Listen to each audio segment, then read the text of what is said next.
First of all, I'd like to thank the Lord for the win. Thanks for keeping all the players safe today. We were just very happy, no, on how things turned out. We know it's going to be a grind out game. We know that it will be a game of runs, and we were able to weather the storm, sabi nga nila. And alam naman namin lahat what UP can do, what they're capable of doing, and we're just happy that all the players responded well. Thank you, Joshua. You have 14.17 at second rebounds, 2 assists, and plus 16. So, ano masasabi mo na nanalo kayo, na maganda yung pagtatapos nyo ng first round, and what we can expect from you guys heading to the second round where pabigat na pabigat yung mga laban? Siguro, magandang panalo to sa amin, lalo na magandang baon to papunta sa second round sa amin. Pero kung titignan nyo, parang dami pa kaming errors eh. So kailangan sa second round, tama namin yung mga errors pa namin. Kasi parang alam naman sa second round, kumbaga game of adjustment na yun. So kailangan namin maging ready pa sa second round. Thank you. You have 20 points, 10 rebounds, 3 assists, 1 steal, and 1 block. So, what can you say na ito, natapos na yung first round, na number 1 kayo, and ano yung mga kailangan yung gawin para mag-stay kayo sa kinalalagyan nyo sa standings? So, Coming into this game, sinabi lang sa amin ng coaching staff na believe and faith na kaya namin talunin lahat ng team. So, yung pagkatalo namin sa UE is a wake-up call para sa amin na madami pa nga kami kailangan i-improve. And then, ayun, this game talagang sobrang gigil kami na makuha itong panalo to dahil, ayun nga, madami pa kami kailangan na improve. And then, nakita niyo naman, kahit na-execute namin yung plays namin, madami pa din kulang. So, coming into this second round, focus kami sa next game namin, and then yung panalo na to na binigay ni Lord, tapos na to. Enjoying ko lang mamayang gabi kami lahat. So, kinabukasan, panibagong araw na naman. Thank you. Okay, the floor is open for questions. Coach Gian, could you give us context ng yung nangyari sa third quarter? Parang nagkainitan yung coaching staff of both teams. Ano lang yun? Trash talk ba yun? Or was it something on the court na nagkapikunan? What can you share to us?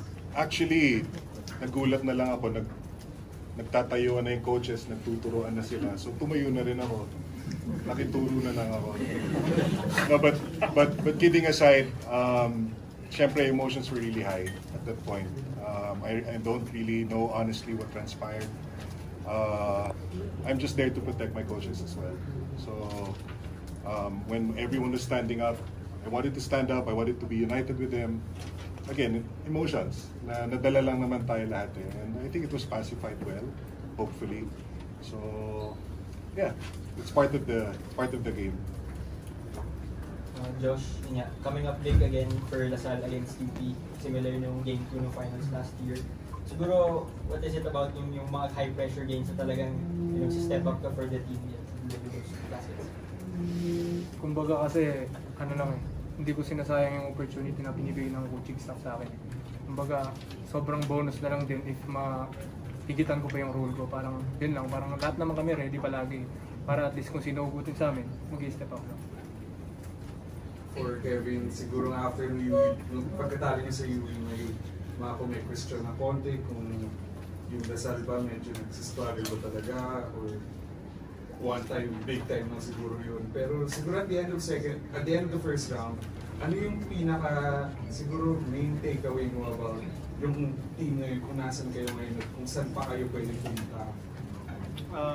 Ayun nga, nag-players meeting nga kami, and then sinabi lang namin na ayun nga, pressure is privilege. Kumbaga, outside noise lang yun eh. Kumbaga, protektahan mo yung inner circle ng team namin.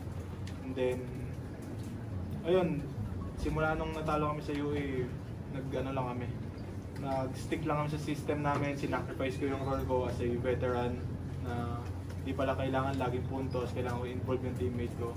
So, simula nag-adjust kaming lahat, good thing na madaming good thing na nangyayari sa amin. So, doon namin napagtanto na ayun nga, kahit sundin lagi yung coaches kasi medyo nung first 4 games namin medyo lihis yung system namin sa gusto namin gawin.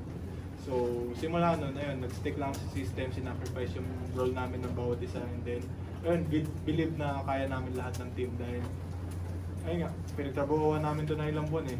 So, ayun, confident kami na kaya namin silang talunin.